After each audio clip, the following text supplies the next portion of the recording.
La Commission européenne avait transmis le 23 août 2023 une lettre d'observation relative à la conformité de la loi sur l'influence commerciale avec plusieurs directives et règlements européens.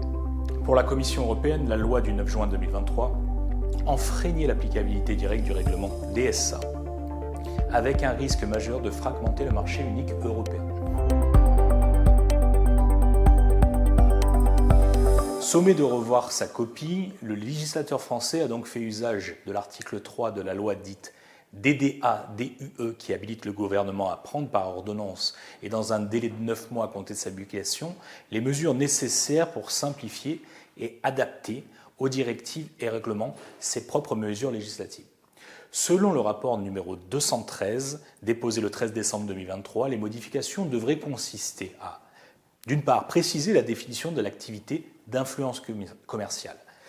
préciser le régime des interdictions de promotion en mentionnant notamment que l'interdiction de la promotion de la chirurgie esthétique s'applique lorsqu'il peut y avoir des risques pour la santé des personnes. Ce sont les produits, les actes, procédés, les techniques et les méthodes non thérapeutiques dont la promotion est interdite lorsqu'ils sont présentés comme comparables, préférables ou substituables à des actes, à des protocoles ou à des prescriptions thérapeutiques.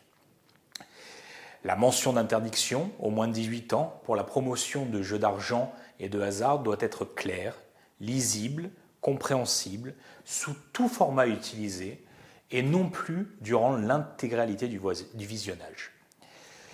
Il faudra aussi modifier les obligations d'affichage des publications des personnes exerçant l'activité d'influence commerciale pour préciser que l'intention commerciale d'une publication doit être explicitement indiquée par le recours aux mentions publicité ou collaboration commerciale ou par une mention équivalente adaptée aux caractéristiques de l'activité d'influence et au format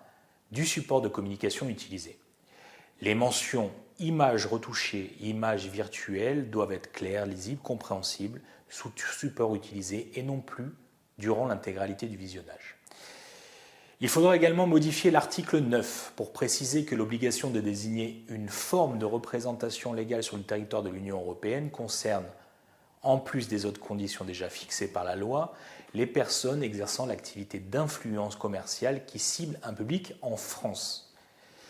Par ailleurs, l'article 3.2 de la loi DDA-DUE abroge les articles 10, 11, 12, 15 et 18 de la loi sur l'influence commerciale relatifs au signalement au retrait des contenus illicites ainsi qu'à l'engagement de coopération des opérateurs de plateformes en ligne dans la mesure où ces articles ne présentaient plus d'utilité puisqu'ils ne faisaient que reprendre les dispositions du DSA qui sont d'application directe.